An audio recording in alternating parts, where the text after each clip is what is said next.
बच्चों, as you all are demanding for this chapter force and pressure, class 8th का chapter है। इसको हम 2 लेक्चर में कंप्लीट करेंगे।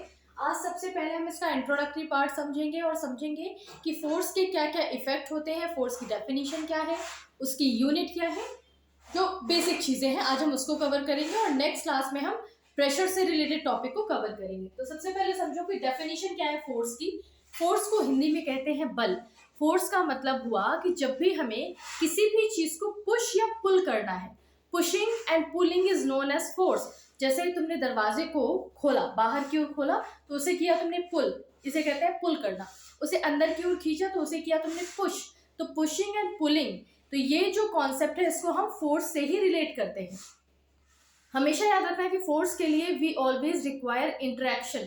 इंटरेक्शन का मतलब है कि जब भी दो चीजों के बीच में या दो सर्फेसेस के बीच में जब तक इंटरेक्शन नहीं होगा वहां मूवमेंट नहीं हो सकता या फोर्स का एक्सर्शन नहीं होगा। फॉर एग्जाम्पल, अगर हम कहें कि ये पेन है, ठीक है, और इस पेन को यहाँ से हमें आगे की ओर शिफ्ट करना है, ठीक है, तो यहाँ से हमें इस फिंगर के बीच में और इस पेन का ये वाला जो पोर्शन है इसके बीच में इंटरेक्शन होगा, ठीक है।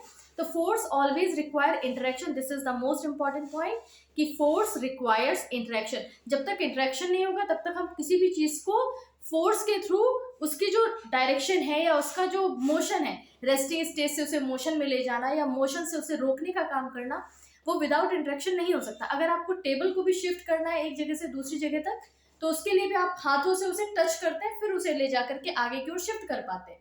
तो यहाँ भी इंटरेक्शन चाहिए। Interaction is the most important point related to force, तो ये चीज याद रखना। Then here effect of force की, फोर्स के क्या क्या इफेक्ट है। तो first of all you have to know कि that it causes motion. Force क्या करता है, स्टेशनरी ऑब्जेक्ट को मोशन में ला सकता है। जैसे बॉल रखी हुई है, तुमने बॉल हाथ में ली और उसको फेंक दिया, ठीक है, तो तुमने उस पर क्या किया, एक फोर्स लगाया और फोर्स के कारण वो जो स्टेशनरी ऑब्जेक्ट था, स्टेशनरी मतलब वहां पर अभी कोई मूवमेंट नहीं था, रेस्टिंग फेज थी, तो वो क्या हुआ, मूवमेंट में आ गए। So it causes motion. Force का ये पहला इफेक्ट है। दूसरा, stop moving object. Moving object को रोक देता है। जैसे मान लो बॉल तुम्हारे पास आ रही थी, ठीक है, बॉल तुम्हारे पास आई मूव करते हुए, तुमने उस पर हाथ लगा दिया तो हाथ लगाने से वो रुक गई, ठीक है, तो मूविंग ऑब्जेक्ट रुक जाता है फोर्स लगाने पर। तो पहला है कि दैट इट कॉजेज मोशन। दूसरा, that it stop moving object. Third one, change the direction. ये डायरेक्शन को चेंज कर सकता है। जैसे मान लो तुम जो बैडमिंटन खेलते हो, सामने से तुम्हारे कॉक आई, ठीक है, तुमने उसको, वो इस डायरेक्शन से आई, तुमने इस तरीके से उसे हिट किया तो ये दूसरी डायरेक्शन में गई। तो जो फोर्स होता है वो उसकी डायरेक्शन को भी चेंज कर देता है।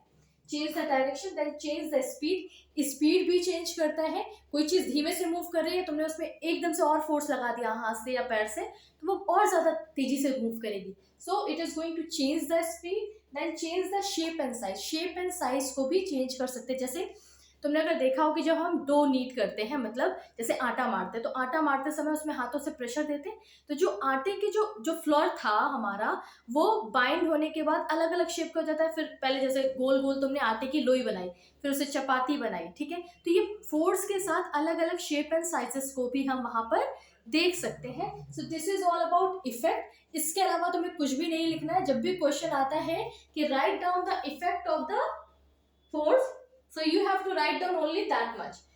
Okay, then further unit of the force. force की यूनिट है न्यूटन। ऑलवेज रिमेंबर, इसे कहते हैं न्यूटन और इसे ऑलवेज सिंबलाइज करोगे कैपिटल एन से, ठीक है, capital N, newton. 1 newton is equal to what. अब 1 न्यूटन कैसे पता करोगे, तो उसके लिए कुछ नहीं करना है। हमेशा एज्यूम करो कि फॉर एग्जाम्पल हमने लिया है यहाँ पर 100 ग्राम मास का कोई कंपोनेंट, 100 ग्राम है, ठीक है। अब ये जो 100 ग्राम मास का कोई कंपोनेंट है, इसे तुमने अपने हाथ में रखा, ठीक है, तो हाथ में ये मान लो 100 ग्राम का है, ठीक, तो इसे हाथ में रखने के बाद तुम्हारे हाथ में जितना फोर्स आ रहा है, जितना भी फोर्स आ रहा है इस 100 ग्राम ऑब्जेक्ट को रखने के बाद, उसे हम कहते हैं 1 न्यूटन। तो 1 न्यूटन बिलोंग करता है किस फोर्स से, जो 100 ग्राम ऑब्जेक्ट पे लग रहा होता है। अगर तुमसे क्वेश्चन पूछ लिया जाए कि 200 ग्राम पर अगर कोई फोर्स लग रहा है तो उसका जो यूनिट है या टोटल अमाउंट है वो कितना है, तो 200 ग्राम पे वो कितना हो जाएगा, 2 न्यूटन, ठीक है। अगर ये 300 ग्राम का ऑब्जेक्ट है तो 3 Newton. Is it clear. Newton, 1 Newton क्या है, 100 ग्राम पर। उसी के अकॉर्डिंग तुम हमेशा आंसर निकालोगे कोई भी न्यूमेरिकल आता है तो। अगर पूछा जाए कि 500 ग्राम का ऑब्जेक्ट रखा गया है तुम्हारे सरफेस पर, पाम पर, तो उस पर कितने न्यूटन का फोर्स लग रहा है, तो 5 न्यूटन का फोर्स लग रहा है। 100 ग्राम के अकॉर्डिंग उसे निकालोगे। Then one more is here 1 kilogram force. 1 kilogram force क्या होता है, 1 किलोग्राम फोर्स के लिए तुम्हें याद रखना है कि जब भी कोई 1 किलोग्राम का कोई वेट है, 1 किलोग्राम मास का कोई ऑब्जेक्ट है, उसके ऊपर वर्टिकली जितना फोर्स लगता है, वर्टिकली मतलब तुम ऐसे समझो, जैसे मान लो ये यहाँ पर 1 किलोग्राम का एक ऑब्जेक्ट है, 1 किलोग्राम का, ठीक है। तो वर्टिकली मतलब जब तुमने इसे हाथ पे रखा तो इस पे वर्टिकली कितना फोर्स लग रहा है, उसे हम कहते हैं 1 किलोग्राम फोर्स। उस समय जब हमने न्यूटन की बात की थी तब वो 100 ग्राम का ऑब्जेक्ट था, और यहाँ जब 1 किलोग्राम फोर्स की बात करेंगे तो यहाँ पे हमने 1 किलोग्राम का ऑब्जेक्ट लिया है। क्लियर है, this is the major difference. और 1 किलोग्राम फोर्स की जो नॉर्मल वैल्यू होती है वो होती है 9.8 Newton. This is the most important point जो तुम्हें याद रखना है कि 1 किलोग्राम फोर्स बराबर 9.8 Newton, that is approximately you can say 10 Newton. So this is about, फिर हमें देखना है